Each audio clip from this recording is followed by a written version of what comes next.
Next up, TV presenter, instructor, and best-selling author Ray Mears talks to Julia Wheeler about his new book, We Are Nature: How to Reconnect with the Wild. In his book, Ray takes us on his own lifetime's journey through the natural world, into the British countryside and across continents, and shows us how to tune our senses, enhance our experience of nature, and understand our place within it. Hear him bring his book to life. And if you'd like to ask Ray any questions, please do feel free to post them in the live chat box, and Julia will do her very best to ask Ray as many as possible during the session. Hello and welcome to the Stanfords Travel Writers Festival at the Destination Show. Thanks so much for being here, for being along with us on the journey. My name is Julia Wheeler, and it's my huge pleasure to welcome an author who is so passionate about his subject, someone who writes what he lives. And if you have questions for Ray Mears, do please get those into the chat as soon as you can. As Andrew says, we will come to as many of them as we possibly can. I'd really like to weave those in to the conversation as we go. So as they occur to you, do just drop those in. Now, if you've read his books, if you've seen his TV shows, if you've perhaps been out on his courses, you will know that Ray Mears is all about the bushcraft. His latest book, his 14th, is We Are Nature: How to Reconnect with the Wild. In it, he takes us out into the natural world and gives us the chance to tune our senses, enhance our experience of nature, and to understand our place within it. Ray, welcome to Stanfords and welcome to the Destination Show. Have you always been all about the bushcraft? Yeah. I've always, from as long as I can remember, been in love with the outdoors and wanting to stay out as long as possible. Yes, from very early on. But you grew up in sort of suburban South London, so not necessarily Yeah, no, you a can. start Uh, that you might associate with what you've become. yeah, I think that's not quite true. I grew up in Kenley, which is on the north side of the North Downs, and I was focused very much to the North Downs and the North Downs way. So, in those days, it wasn't as developed as it's become, and there were lots of green spaces, and it was wonderful. And also, it still remains a beautiful area for trees. So, yeah, it felt wild, and I think growing up in Surrey in that way was actually a really good preparation for the outdoors. But I've often said that Surrey is really like a smaller, not quite so hot version of the rainforest. There are many similarities, and I think that was good preparation for what was to come. And was it the flora rather than the fauna then that first attracted you? It was both. It was definitely both. I loved as a child tracking foxes and being out watching wildlife. But once I discovered an interest in the plants, that became quite absorbing. And because it was chalk downland, the plant life was amazing. And what I found as I've grown older is that having a knowledge and an interest in plants has been a wonderful key to meeting other cultures and other peoples in other places. It's given me something to discuss and open conversations with, which has been amazing. One of your real passions actually is fungi, isn't it? Yeah, I love fungi. I was very lucky to study fungi at Kew Gardens with Dr. Derek Reed, who was a legendary mycologist, a wonderful human being. And fungi fascinate me. They're so interesting. Their uses, their contribution to the ecosystem is massive and mysterious and still much misunderstood. I mean, I think every year that goes by, we gain a slightly better understanding of their critical role to the welfare of forests and pasture, and they're just incredible. And I think that in the next few years we will come to realize that they are more significant than we ever thought, and also that soil is as well. Within the book, which I've loved, I have to say, and I've learnt so much from it, you talk about needing to have our senses about us, our wits about us, certainly, but our senses about us. And one of the things that came through about a number of the senses that you write about is that we slightly underestimate how powerful, how useful they are. Talk to us particularly about our sense of smell. Well, I think it's really interesting. We are always telling ourselves how bad our senses are. You know, we talk about our sense of smell. We say, "Oh, we can't smell as many things as a dog." But actually, our sense of smell, and our other senses are incredibly good. They're very acute. They are perfectly suited to our role within the ecosystem, if you like. And we are capable of detecting more things than we realize. But it's all to do with the way we control the reception of that information. We filter everything that our senses receive through our brain. And I guess today the majority of people are living today in a situation where we are assaulted by unpleasant smells. So perhaps the exhaust fumes from cars on the school run in the morning, or somebody wearing too much perfume on a commuter train. And so we tend to filter out the smells and reduce our attention to the details that our senses are bringing. And actually, you can train yourself to see more, to hear more, to touch, to feel, to taste more, and to smell more. Um, and in doing so, you trigger your brain to become more alert to everything that's around you. And you say in the book that you use smell as a trigger, if you like, to heighten your awareness as to what else may be out there, because the brain science makes sense. I mean, that's how it works, isn't it? It it's really interesting. The more I think that our sense of smell is responsible for a lot of those feelings that we have, that there's a presence of something. Our subconscious is able to uh, respond to sensory stimulation without bias um, and more freely. But what you have to learn to do is to turn up the volume of those subconscious connections to nature. And as soon as you do that, you start to see and see more, observe more, encounter more. It's also, let's talk about the our sense of hearing. I mean, I was conscious, have been conscious that, you know, if you close your eyes, then you can hear more, you tune into that. But you also say that actually by opening your jaw, that does something. Yeah, that changes the pressure in the ear, and you can hear more in that way. But of course, after dark, as nighttime goes down, our sense of hearing starts to take over from our ears, and we become more tuned into things. But yeah, working in television, one of the things that you become very conscious of are sounds, because the microphones that we use when we're recording are not able to filter out other sounds. So if a plane flies overhead, it sounds very loud on the recording, but when we're talking, we don't hear it because our brain filters it out. And so it's the same trick again, is actually asking the brain to turn up the volume so that you can hear things. And when I'm out looking for wildlife, I'm looking for things that are difficult, animals that are difficult to see. They conceal themselves, they have camouflage, they're very cryptic. But when they move, they give themselves away. And very often, a sound is the thing that draws your eyes to the right area and enables you to focus in and spot something and identify it. There's also so much preparation involved in what you do. It's not just when you get out there. And one of the things I found very interesting was that you, in order to enhance your memory, you sketch the animals that you hope to find. How does that help?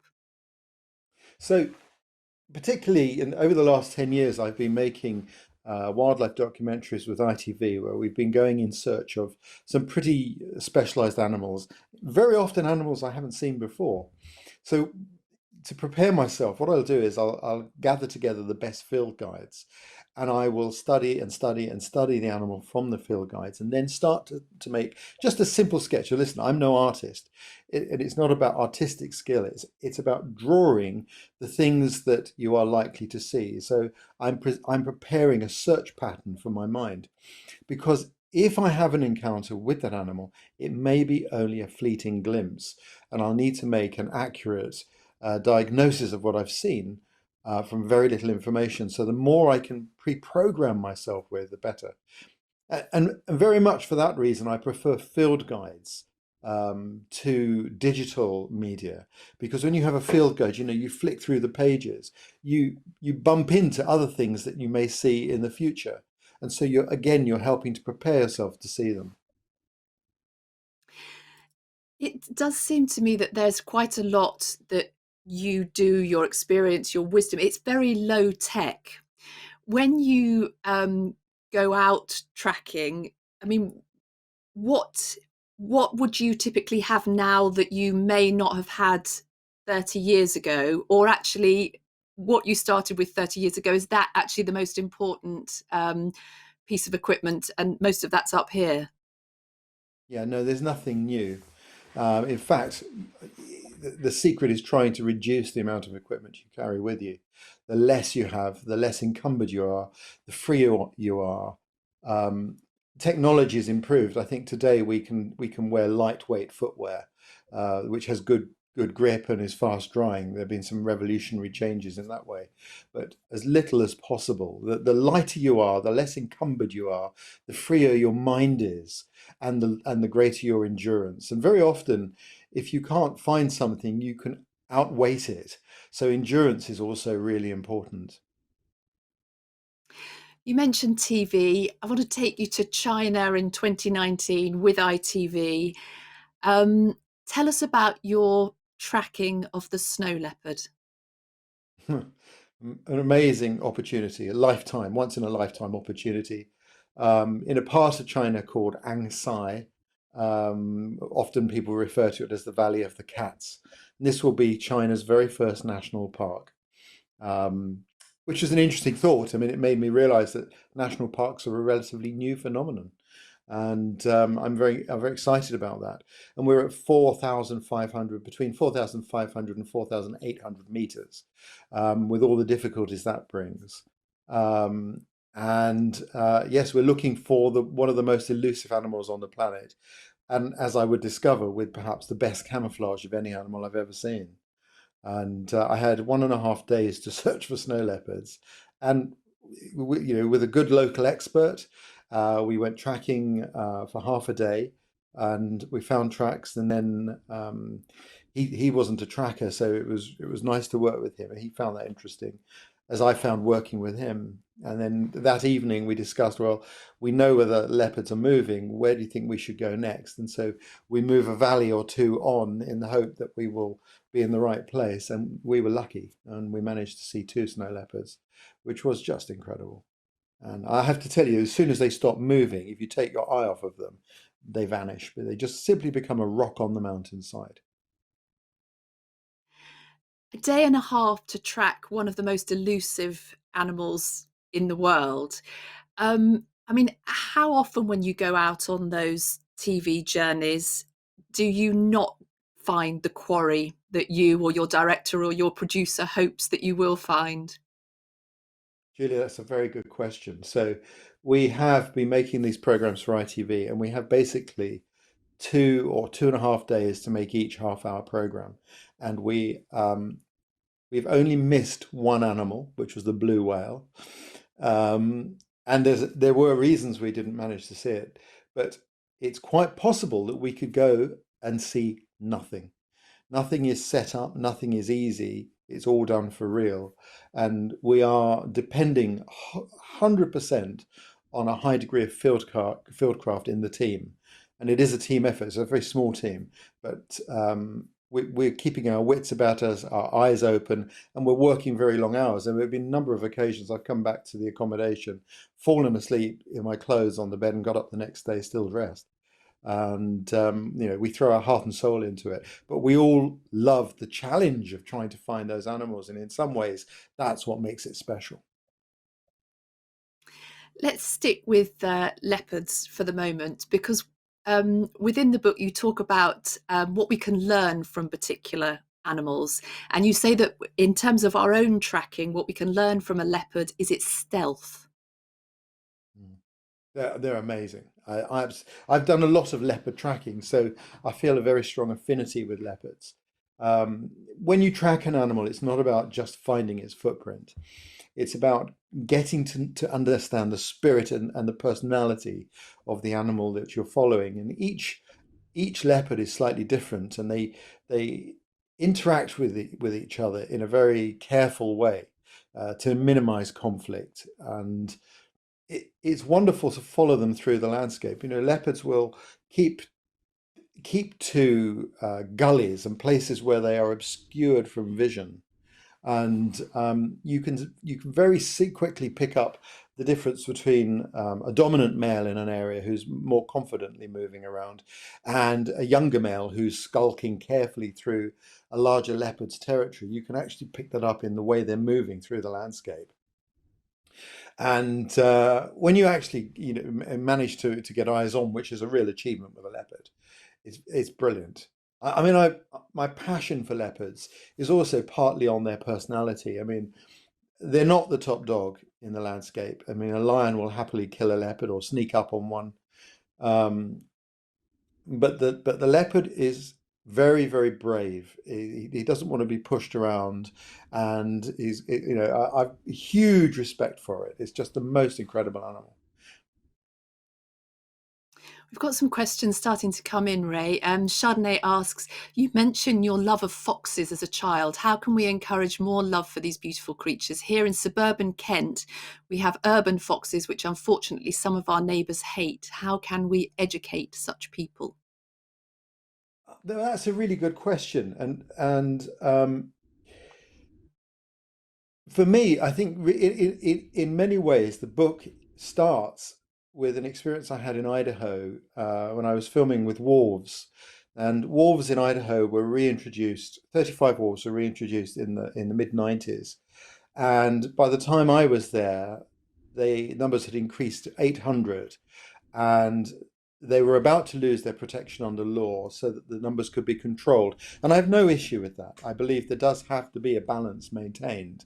But what upset me wasn't that so much as the hatred that had developed for the wolf locally. And it was a medieval, witch hunt really for these animals. And one morning I went out and I was observing a wolf at a long distance with a scope, and I was in a lay-by on a side of a mountain road, and all of a sudden this pickup pulls in at speed, and this woman gets out, leaves the door open, and they're small communities. Word had got around, and she knew who I was because I wasn't a local. And she comes over, and she said to me, "Are you watching wolves?" And there was venom and anger in her voice, and I let her, express her views. And then it occurred to me maybe she'd like to have a closer look at one. I said, "Would you like to have a look?" And she looked through the scope, and what was really interesting is her whole attitude changed. You could feel in her voice soften, and she started to become interested in what she was looking at. And it occurred to me then that one of the key things in trying to respect wildlife is to take the time to observe it. If you observe an animal closely, you develop an understanding of it, you feel a relationship to it, which is quite unique in comparison to just a fleeting glimpse of something. So that is a big part of the book. I think anyone who reads the book and goes on the journey of the book from beginning to end will not just have seen more, they'll have felt more, and been a part of an environment by the end of that journey that absolutely locks you into a respect for the fellow animals that we share our lifetimes with. You have a very special souvenir, one of your most treasured possessions from that time out in Idaho, don't you, with the wolves? I wonder whether you'd share that with us. That's this track. This is a cast of an alpha male's footprint. And to give you some idea how big they are, there's my hand in comparison. It's the same size as my hand. So they're a big animal. And sadly, this wolf was shot. I think not that year, but the year after. It took a while to find the tracks to cast, and I'd gone about 6 miles before I found tracks good enough to cast. And I put this special plaster in as forensic material, and it's supposed to set in 15 minutes, but you know how it is. It takes longer. So while I was waiting for this to set, I lay down in the sagebrush just to have a relax. We've been working very hard. And I don't know, I dozed off for a few minutes and I felt there was a presence. And I just partially sat up and looked across the sagebrush, and there was the wolf that laid these tracks, looking at the plaster, thinking, what's going on here? You know, they're very clever animals. And I watched it for some time before eventually, I made a exaggerated smile, and then the wolf immediately spotted me, and we had this Mexican standoff, looking at each other eye to eye. It was a wonderful experience, and then the wolf was gone. And I've had many encounters like that with wolves, but this was in some way special. And when I have encounters like that, I try in my mind, in my heart, in my being to communicate with the animal. I understand that I can't talk to it, it's a different species, but I do try to convey some sort of message. And it was really special. When a wolf looks at you, it doesn't look at you, it looks through you, it x-rays you. It's a very special feeling. They are the most wonderful creatures, they're incredibly intelligent. And anywhere that still has wolves, any country that still can count on a healthy wolf population are privileged to have them. It's not always an easy thing to have because they are an apex predator, and that will come at some cost. But it's much better to have them than not to. In terms of conveying those messages, not just with wolves, but with any animal for which you may be prey or you may be perceived as a danger. I'm thinking rhinos, I'm thinking crocodiles, because you have had a fair number of these situations where you are eye to eye. One of the things is that you don't want to show that fear. But in the moment, those people who are less experienced, of course, that's all we've got. Fear is a natural thing. It's a good thing in many ways, in that it makes you cautious, and it can also sometimes you can feel fear because your subconscious has detected a threat that for whatever reason of distraction your conscious mind has ignored. So I think it can be a really useful thing as long as you manage it and you control it properly. But fear out of control leads to panic, and that's an incredibly dangerous thing. And I've put in the book advice on being close to large animals, to dangerous animals, from polar bears to lions, appropriate behavior. It's something that professional guides all know, many are trained in.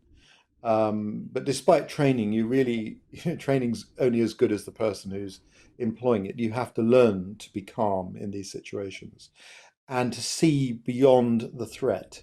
There is one of the problems when people are faced or confronted with a wildlife threat is they experience perceptual narrowing, where instead of seeing the whole scene, you see the claws or you see the teeth, and you don't see other signals in body language which could change your perception of the circumstance or even an escape route. And so I've gone into great lengths, further into the book. As I say, it's a journey if you follow what's in there, to teach people how to be calm and how to read a situation, really, so that there are not embarrassing conflicts with dangerous animals. If an unwitting human being is eaten by an animal, very often that animal is then shot or killed. And all of our encounters with wildlife should be to be mutually respectful, so that we can observe an animal without causing undue conflict and come away enriched without any problems. And also understanding the MO of that animal. You take us in the book to Northern Australia and into the realm of the saltwater crocodiles, which I think you say is, I think that the creature that you respect, the wild animal that you respect most in the world. You've had a couple of close shaves with the saltwater crocodile, haven't you? Yeah, I've had a lot of close shaves with saltwater crocodiles, and the interesting thing is that in my lifetime, the number of saltwater crocodiles, has increased as they've received protection in law from the 1970s, and also the old and mature ones have got bigger, and they forced then less mature males are being forced into new water. So they are spreading and they're getting larger. So at the same time, the human population in northern Australia has also increased, which has brought people and crocodiles into closer proximity. So in a way, there's a greater opportunity to bump into one than there has been for decades. Um, that needn't be a problem as long as you understand that you are in the land of the crocodile and that you have to understand how it sees the landscape, where it might be, and how it sees you. And you can be seen as food by a large crocodile, and it will stalk you and it will hunt you if you're not careful. The thing that you say we can learn from crocodiles is about patience when we're out tracking.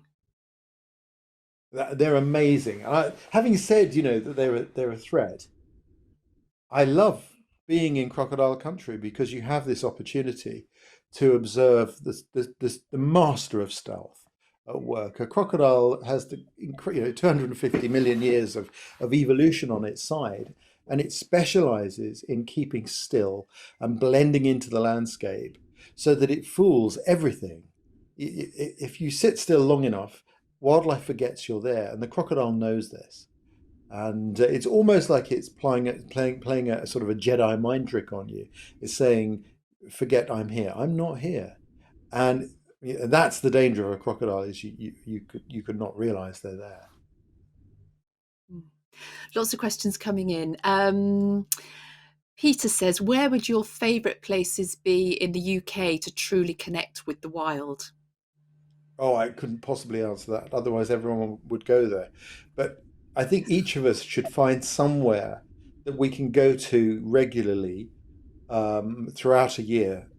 I think one of the key things is to understand seasonally an area. So that's really important. Just above my office, I've got a hole in a tree that last year had a family of great spotted woodpeckers, and this year the same hole has been plastered up and made smaller by nuthatches. So it's seeing the same landscape season by season. I think that's the most important thing of all.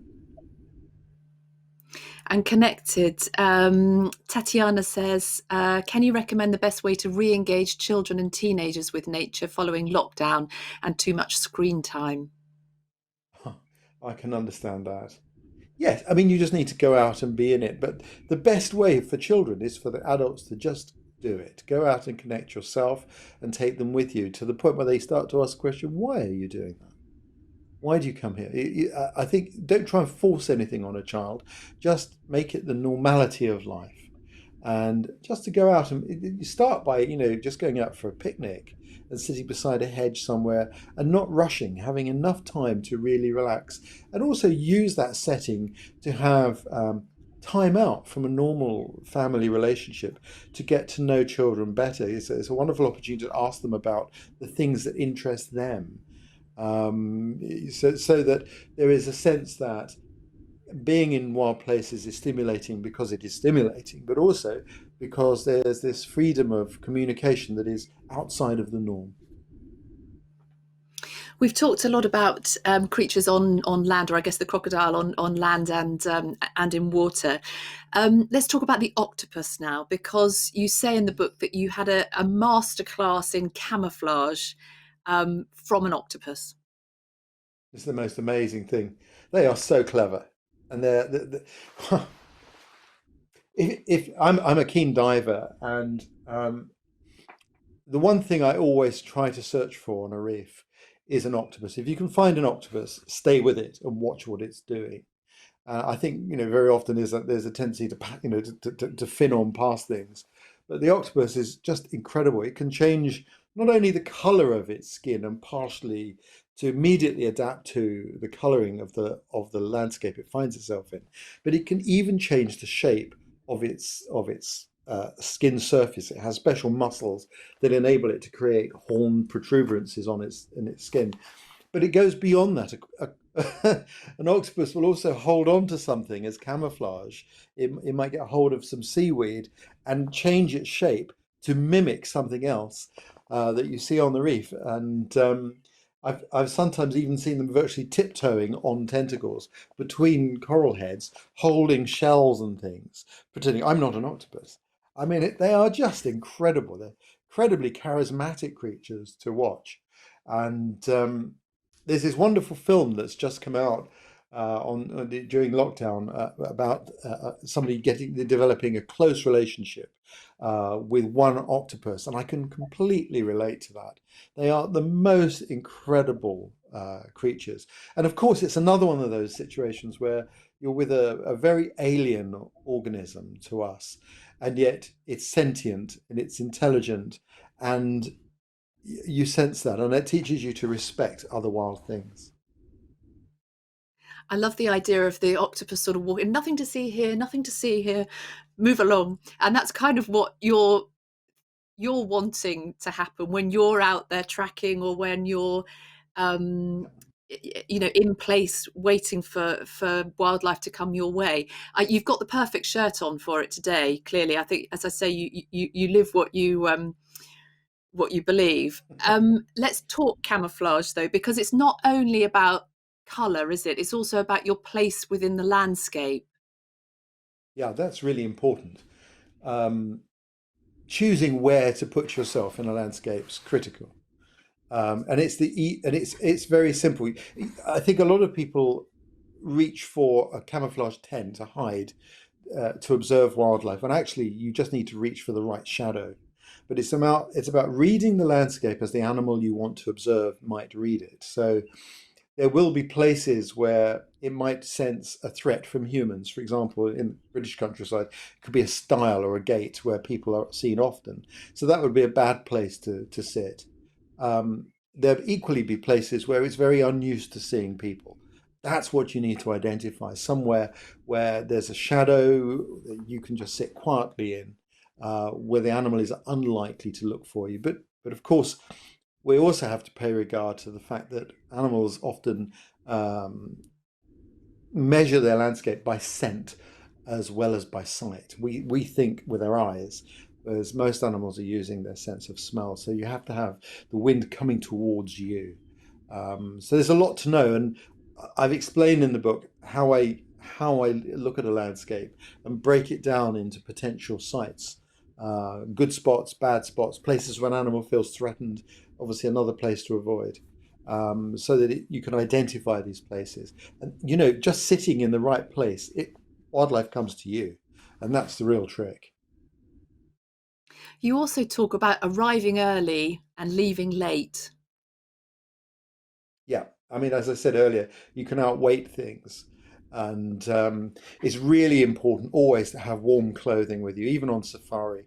If you're going out early on a game drive or you want to come back later in the day, you need warm clothing more than you imagine, and you must have windproof clothing, and of course in Britain, waterproof clothing.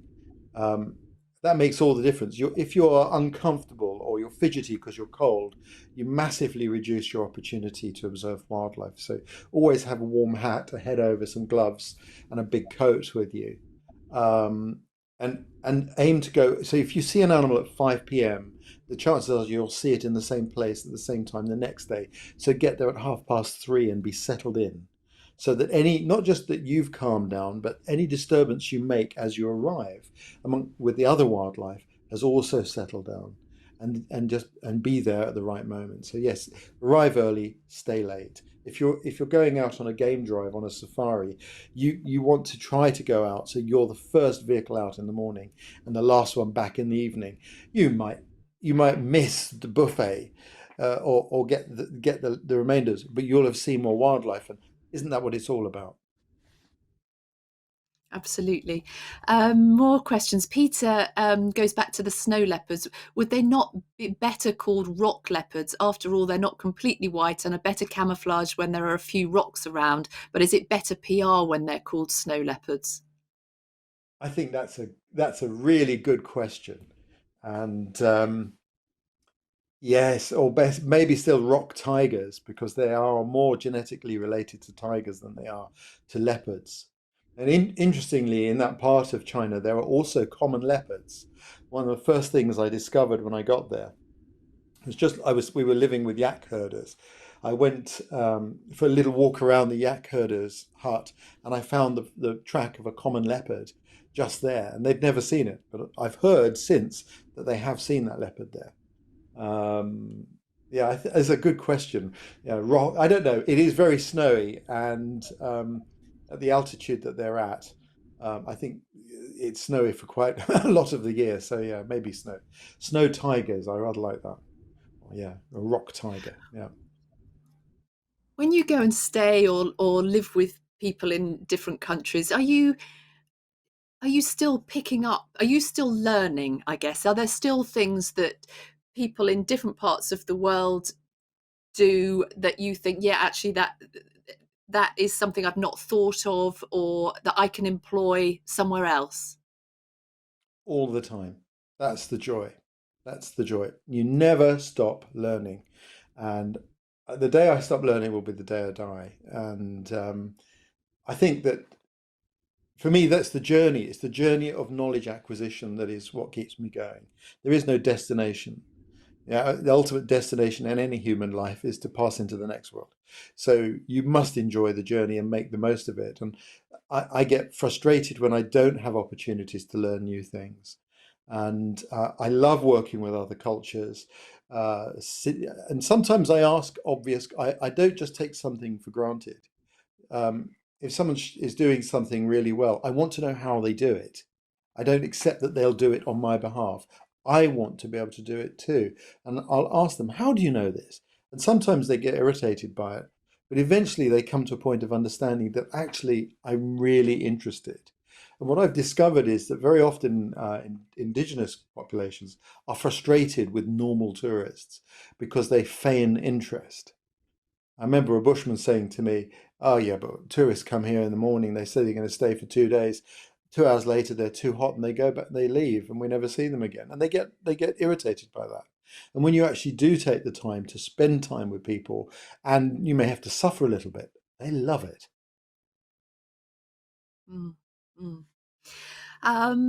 Marion asks, have you had the opportunity to spot the brown bear? I've worked a lot with bears. I've had very close encounters with grizzly bear and European brown bears and black bears as well as polar bears, which is the one you have to be very careful of. The grizzly bear has this great reputation. I assume by brown bear you're with what I call a grizzly bear. You- they have this reputation for being a fierce animal, with some right as well. They would stand up to people and warn people off, but they don't really want to eat you. If you come to harm with a grizzly bear, in 9 times out of 10, you will have done something wrong. Grizzly bears are actually shy, retiring animals that avoid human interaction. Whereas a black bear is quite different, is much more gregarious, and there's greater possibility for a negative encounter. Um, but for me, brown bears, grizzly bears are just magnificent, and they have the most beautiful eyes. And you don't realize that until you're right up close to one. And I had a very close encounter with a grizzly standing beside me, and I looked it in the eye, and the first thing I thought was, "You are so beautiful." But I knew not to keep eye contact because that's a threat. And so, although it's counterintuitive, you have to turn your back on the bear and move away so that you aren't a threat to it. And on that occasion, the bear moved away and I moved away. A few years later, I interviewed a lady who'd had a similar encounter with a grizzly bear, and she said to me, just as I'd said to you, I looked into its eyes and they were so beautiful. I couldn't take my eyes off of them. And so she stared into the bear's eyes, and the net result was the bear felt threatened and bit her in the face, and she was really quite badly injured. So it's really interesting when you're close to these animals how beautiful they can appear, but how you still have to follow the rules of protocol that exist to keep you safe in such encounters. As things start to open up, Ray, I wonder where it is you're most looking forward to going and the wildlife that you're most hoping to see when you get there. Well, I mean, to be honest with you, I've quite enjoyed lockdown. I mean, I sound really guilty saying that, but I've had the opportunity to be home and see a year through in a way I haven't for many years. And there was one roe deer that I've been watching. I saw her give birth, and then a few months later, I saw her mating, and just recently, I've seen that fawn she gave birth to last year with his new antlers in velvet, which is lovely. So I've actually quite enjoyed being home. The thing I'm most looking forward to is having the opportunity to go and sit and relax and have a coffee with a friend in an urban setting. So it's strange, yeah. You can do that once the rain stops, perhaps. You can do that. Although I suspect you're somebody who thinks there's no such thing as bad weather, only inappropriate clothing. But that is a I can't, conversation yeah. for another day. Because that's just about all that we've got time for now. So thanks very much. Great questions coming in. Thanks, as I say, for being here. Ray's new book, you will learn so much. It's wonderful, Ray. It's a great one to curl up with in the rain or whatever, and then go out and live it. It's available at the Stanfords stand, so do please go there and have a look. But for now, Ray, thank you so much for being here. Thanks for being part of the show. Thank you, Julia. It's lovely talking to you. And thank you to Stanford's, my favourite map shop. So, yeah, brilliant.